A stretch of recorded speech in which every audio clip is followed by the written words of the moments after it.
어제 새벽 3시 핸드폰 진동 소리에 잠이 깼습니다. 누가 이 시간에 문자를 보냈나 싶어 확인해보니 부고 알림이었어요.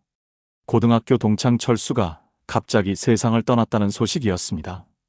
순간 머리가 하얘지더군요. 마지막으로 그와 통화한 게 언제였는지 기억해보니 벌써 3년 전이었어요. 그때도 우연히 길에서 마주쳤을 때였고 서로 바쁘다며 인사만 나누고 헤어졌었죠. 나중에 시간 날 때 한 번 만나자고 했던 그 약속이 영원히 지킬 수 없는 약속이 되어버린 거예요. 장례식장에 가서 더 충격적인 사실을 알게 됐습니다. 철수의 부인이 조용히 말씀해 주시더라고요.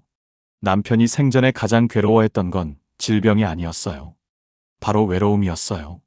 가족들의 말에 따르면 철수는 마지막 몇 년간 친구들과의 연락이 거의 끊어져 있었다고 합니다. 젊을 때는 모임의 중심이었던 사람이었는데 언제부턴가 사람들과의 만남을 피하기 시작했대요. 전화도 잘 받지 않았고 동창회에도 나오지 않았고요. 혼자 사는 시간이 길어지면서 점점 말수가 줄어들었고 누구한테도 속마음을 털어놓지 못했다고 해요. 친구들이 다 성공해서 나만 뒤처진 것 같다며 자꾸 움츠러들었다는 거예요. 정작 친구들은 철수가 먼저 연락을 끊었다고 생각하고 있었는데 말이죠. 그 순간 깨달았습니다. 우리 또래 중에 이런 분들이 얼마나 많을까? 겉으로는 괜찮아 보이지만 속으로는 외로움을 견디고 계신 분들, 친구들과 멀어진 이유도 모른 채 혼자 고민하고 계신 분들, 통계청 자료를 보면 우리나라 60대 이상 중 절반 이상이 외로움을 느끼고 있다고 합니다. 특히 남성의 경우 은퇴 후 사회적 관계가 급격히 줄어들면서 우울감을 호소하는 비율이 높아요. 오늘 이 영상이 공감된다면 댓글에 공감이라고 적어주세요. 여러분의 소중한 의견이 더 좋은 콘텐츠를 만드는 힘이 됩니다. 아직 구독하지 않으신 분들은 구독과 좋아요 눌러주시면 빛나는 인생의 지혜에 큰 도움이 됩니다. 저는 30년간 인간관계를 연구해온 사람으로서 오늘 여러분께 꼭 들려드리고 싶은 이야기가 있습니다. 왜 나이가 들수록 친구들이 하나씩 멀어져 가는 걸까요? 왜 젊을 때는 그렇게 가까웠던 사이가 60을 넘기면서 서먹해지는 걸까요? 많은 분들이 이것을 자연스러운 현상이라고 생각합니다. 나이 들면 다들 바빠서 그렇다고, 몸이 아파서 그렇다고, 자식들 뒷바라지하느라 그렇다고 말이죠. 하지만 제가 수많은 사례를 연구하고 상담해온 결과 진짜 이유는 따로 있었습니다. 정말 안타까운 것은 대부분의 경우 본인도 모르는 사이에 친구들의 마음에 상처를 주고 있다는 점이에요. 악의가 있어서가 아니라 그냥 습관적으로 하던 말과 행동들이 쌓이고 쌓여서 관계를 망가뜨리는 거죠. 오늘 저는 여러분께 4가지 치명적인 실수들을 말씀드리려고 합니다. 이것들만 고치셔도 평생 친구들과 좋은 관계를 유지하실 수 있을 거예요. 제발 저처럼 뒤늦게 후회하지 마시고 지금부터라도 조심하시기 바랍니다. 첫 번째 가장 흔하면서도 치명적인 실수부터 말씀드려 보겠습니다. 바로 무의식적인 자랑하기입니다. 얼마 전 상담을 받으러 오신 이영호 씨 이야기를 들려드릴게요. 영호 씨는 65세로 은행에서 퇴직한 분이었는데 60세를 넘기면서 친구들이 하나둘 멀어지기 시작했어요. 영호 씨는 정말 억울했어요. 선생님, 저는 친구들한테 나쁜 짓을 한 적이 없어요. 오히려 밥도 많이 사주고 도움도 많이 줬는데 왜 이렇게 됐을까요? 자세한 이야기를 들어보니 문제가 보이더군요. 영호 씨는 만날 때마다 자신의 일상을 아주 자세히 이야기했어요. 우리 큰아들이 대기업 과장으로 승진했어. 연봉이 8천만 원이 넘는다니 기분이 좋더라고. 손자가 영재교육센터에서 수학영재라는 판정을 받았어. 벌써부터 대학 교수들이 관심을 보인다니까. 모두 사실이었고 영호 씨 입장에서는 그냥 가족 근황을 나누는 것뿐이었어요. 하지만 듣는 친구들의 상황은 달랐어요. 한 친구는 아들이 사업에 실패해서 빚더미에 앉아 있었고 다른 친구는 손자 교육비 때문에 고민이었거든요. 영호 씨가 기쁜 마음으로 하는 이야기들이 친구들에게는 비교와 상대적 박탈감을 주는 칼날이 되었던 거예요. 심리학에서는 이를 사회적 비교 이론이라고 부릅니다. 특히 비슷한 조건의 사람들끼리 비교할 때 그 충격이 더 크다고 해요. 같은 또래, 같은 학교 출신이기 때문에 더욱 예민하게 반응했던 거죠. 영호 씨에게 대화법을 바꿔보라고 제안했습니다. 자신의 이야기보다는 상대방의 안부를 더 많이 물어보라고요. 요즘 어떻게 지내세요? 아드님은 요즘 어떠세요? 석 달 후 영호 씨가 전화를 했어요. 선생님, 정말 신기해요. 친구들이 먼저 연락을 해오기 시작했어요. 이제야 알겠어요. 친구들이 제게 원했던 건 제 자랑이 아니라 제 관심이었던 거네요. 여러분도 혹시 이런 실수를 하고 계시지 않나요? 오늘부터는 자신의 이야기를 하기 전에 잠깐 생각해 보세요. 상대방이 이 이야기를 들었을 때 어떤 기분일까? 두 번째로 많이 저지르는 실수는 소문 전달하기입니다. 우리 또래는 젊을 때부터 동네 소식통 역할을 해온 분들이 많아요. 예전에는 이런 역할이 꼭 필요했지만 나이가 들수록 이런 행동은 독이 됩니다. 박동준 씨는 68세로 친구들 사이에서 소식통으로 통했던 분이었습니다. 누구네 아들이 사업을 접었다더라. 누구는 병원에 입원했다더라. 이런 소식들을 늘 빠르게 파악하고 전달해 주었죠. 하지만 듣는 사람들은 점점 이런 생각이 들기 시작했어요. 내가 없을 때 내 집 이야기도 이렇게 하고 다니겠구나. 동준 씨는 친구들 걱정해서 한 얘기였지만 결국 친구들이 피하기 시작했어요. 심리학에서 말하는 간접 공격이라는 개념이에요. 말하는 사람은 나쁜 의도가 없어도 결과적으로는 그 사람의 평판에 상처를 주게 되거든요. 동준 씨에게 구체적인 해결 방법을 알려드렸어요. 첫째, 다른 사람 이야기를 하기 전에 3초만 참아보기. 둘째, 정말 걱정되면 당사자에게 직접 연락하기. 셋째, 긍정적인 소식 전달자가 되기. 석 달 후 놀라운 변화가 있었어요. 동준 씨는 이제 소식통이 아니라 분위기 메이커 역할을 하게 됐어요. 오늘부터는 다른 사람 이야기를 하기 전에 잠깐 생각해 보세요. 이 이야기가 정말 필요한 이야기일까? 세 번째 실수는 감정 쏟아내기입니다. 김태식 씨는 63세로 퇴직 후 건강 문제와 경제적 어려움을 겪게 됐어요. 친구들을 만날 때마다 이런 이야기들을 털어놓게 됐죠. 처음에는 친구들도 위로해 주려고 했지만 같은 내용이 몇 달째 계속되니까 지치기 시작했어요. 반면 박현수 씨는 비슷한 어려움을 겪었지만 완전히 다른 접근을 했어요. 정말 힘들 때는 한 명에 가까운 친구에게만 미리 양해를 구하고 진지한 대화 시간을 가졌거든요. 형님, 요즘 좀 힘든데 시간 날 때 얘기 좀 들어주실 수 있을까요? 결과는 놀라웠어요. 현수 씨는 친구들과의 관계가 더 좋아졌지만 태식 씨는 친구들이 피하게 됐죠. 심리학 연구에 따르면 부정적인 감정을 계속 듣는 것은 듣는 사람에게도 스트레스를 준다고 해요. 공감 피로라고 하는 현상이죠. 태식 씨에게 개선 방법을 알려드렸어요. 힘든 이야기를 하기 전에는 허락을 구하고 시간을 정하고 같은 고민을 반복하지 말고 내 이야기를 다 한 후에는 반드시 상대방 이야기도 들어주라고요. 태식 씨가 이런 방법들을 실천한 지 2달 정도 지났을 때예요. 친구들과의 관계가 눈에 띄게 좋아졌다고 하더라고요. 예전에는 내가 친구들한테 짐이 되는 기분이었는데 이제는 서로 도와주는 관계가 된 것 같아요. 태식 씨가 이렇게 말씀하시더라고요. 더 놀라운 건 태식 씨 자신도 변했다는 점이에요. 친구들의 이야기를 들어주면서 자신의 문제가 그렇게 크지 않다는 걸 깨달았대요. 다들 각자의 어려움이 있구나. 나만 힘든 게 아니구나. 그리고 친구들을 도와주면서 보람도 느끼게 됐다고 해요.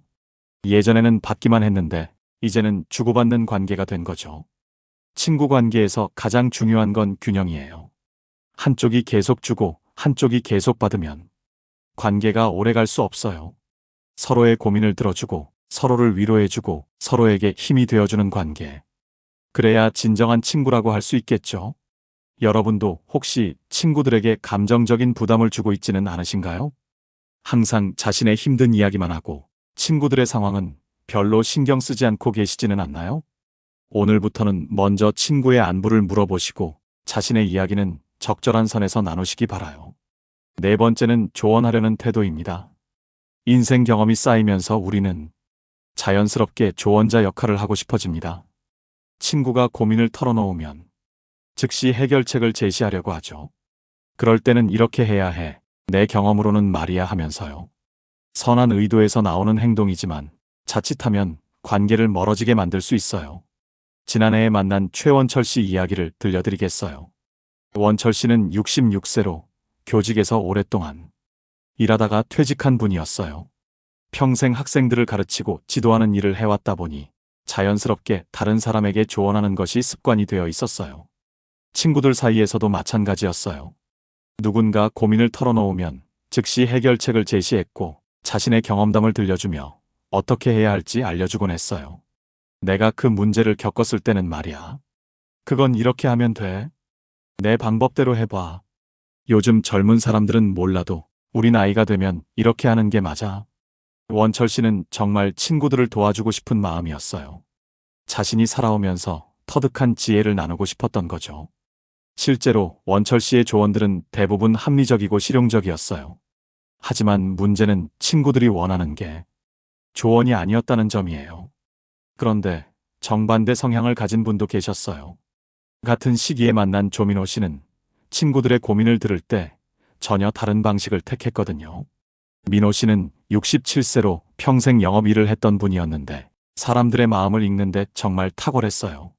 친구가 고민을 털어놓으면 일단 끝까지 들어주고 정말 힘들었겠다, 많이 속상했을 것 같아, 이런 공감의 말을 먼저 해주었어요. 그런 다음에도 바로 조언하지 않았어요. 어떻게 하고 싶어? 내 생각은 어때? 하면서 상대방의 의견을 먼저 물어봤죠. 결과는 놀라웠어요.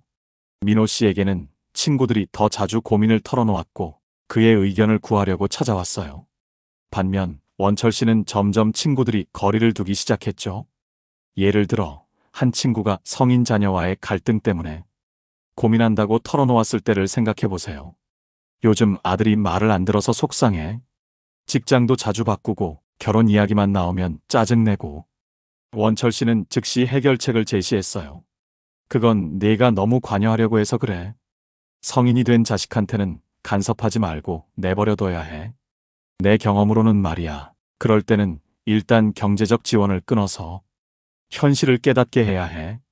반면 민호 씨는 이렇게 반응했어요. 아이고, 정말 속상했겠어.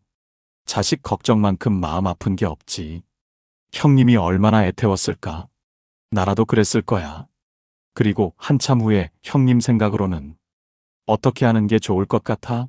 라고 물어봤죠. 원철 씨는 좋은 조언을 한다고 생각했지만 친구는 다르게 받아들였어요. 나는 그냥 답답한 마음을 털어놓고 싶었는데 마치 내가 뭘 모르는 사람처럼 가르치려고 하네. 내 상황을 제대로 알지도 못하면서 함부로 판단하고 있어.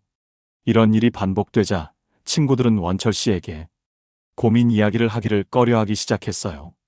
말했다가 길게 설교 듣는 것 같은 느낌이 들었거든요. 더 큰 문제는 원철 씨의 조언 방식이었어요. 항상 내가 맞고 너는 틀렸다는 식으로 들렸거든요. 그건 아니야. 내 말대로 해봐. 내가 경험해봐서 아는데. 이런 표현들이 반복됐어요. 이런 표현들은 듣는 사람에게 어떤 느낌을 줄까요? 마치 자신이 어린아이나 바보 취급받는 것 같은 기분이 들어요.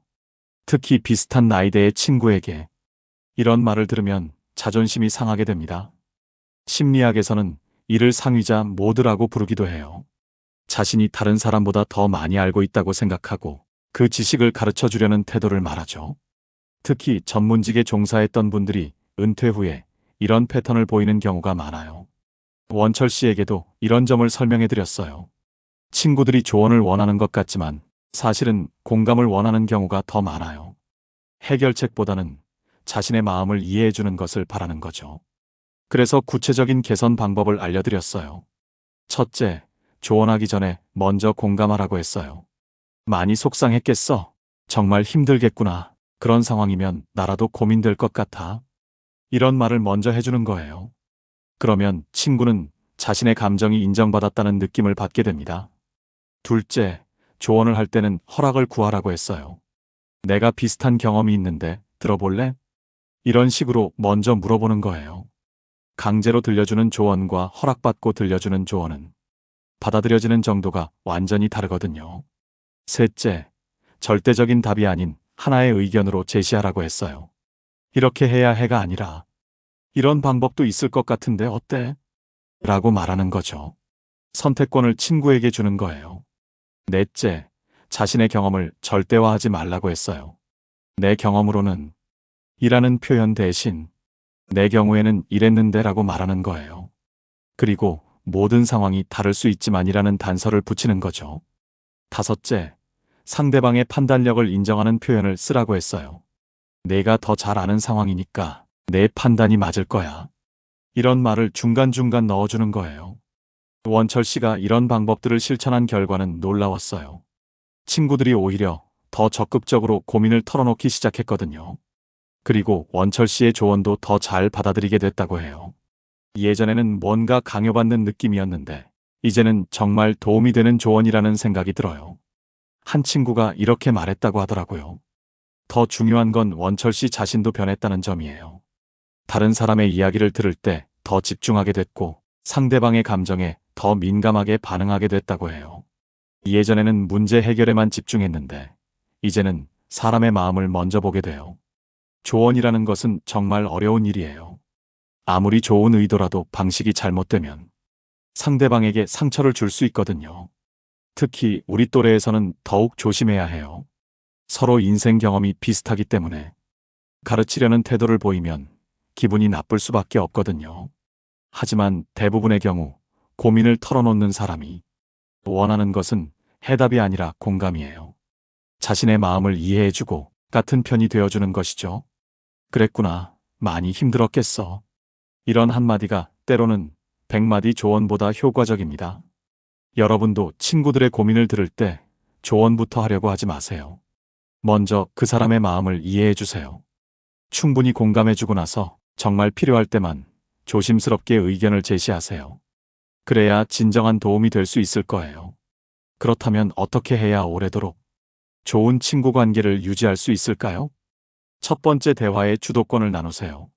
전화할 때 자신의 이야기부터 시작하지 말고 요즘 어떻게 지내? 라고 상대방 안부부터 물어보세요. 두 번째, 3초 법칙을 실천하세요. 다른 사람 이야기를 하고 싶을 때는 3초만 참아보세요. 내가 없을 때 누군가 내 이야기를 이렇게 하면 어떤 기분일까? 세 번째, 감정 나누기의 룰을 정하세요. 힘든 이야기를 하기 전에는 오늘 좀 힘든 일이 있었는데 잠깐 들어줄 수 있을까? 하고 허락을 구하세요. 네 번째, 공감 우선, 조언은 나중에. 친구가 고민을 털어놓으면 많이 속상했겠어라고 공감부터 해주세요. 다섯 번째, 정기적이 돼 부담스럽지 않게 연락하세요. 한 달에 한두 번 정도. 그냥 목소리 듣고 싶어서 전화했어. 라고 자연스럽게 연락하세요. 이런 방법들을 실천하신 분들의 후일담은 정말 놀라워요. 이영호 씨는 친구들이 먼저 연락해와요 라고 하셨고, 박동준 씨는 동네 긍정 에너지 전달자가 되셨어요. 김태식 씨는 이제 친구들의 상담자 역할을, 최원철 씨는 질문으로 상대방을 돕는 조력자가 되셨죠. 각자 다른 변화였지만 공통점이 있었어요. 바로 상대방을 먼저 생각하는 마음이었죠. 친구 관계에서 가장 중요한 것은 서로에 대한 존중입니다. 나와 다른 상황에 있어도 그 자체로 소중한 사람이라는 인정이 필요해요. 나이가 들수록 새로운 친구 사귀기는 어려워집니다. 그렇기에 기존 친구들과의 관계를 더욱 소중히 여겨야 해요. 아직 늦지 않았어요. 제가 상담한 분 중에 70대의 관계를 회복하신 분도 계세요. 변화는 언제든 가능합니다. 혹시 지금 떠오르는 친구가 있으신가요? 오늘 한번 전화해 보세요. 그냥 목소리 듣고 싶어서 전화했어. 이 한마디면 충분합니다. 인생의 후반부에서 가장 큰 재산은 마음을 나눌 수 있는 친구들입니다. 젊을 때는 성공이 목표였지만 나이가 들수록 진정으로 중요한 건 사람과의 관계라는 걸 깨닫게 돼요.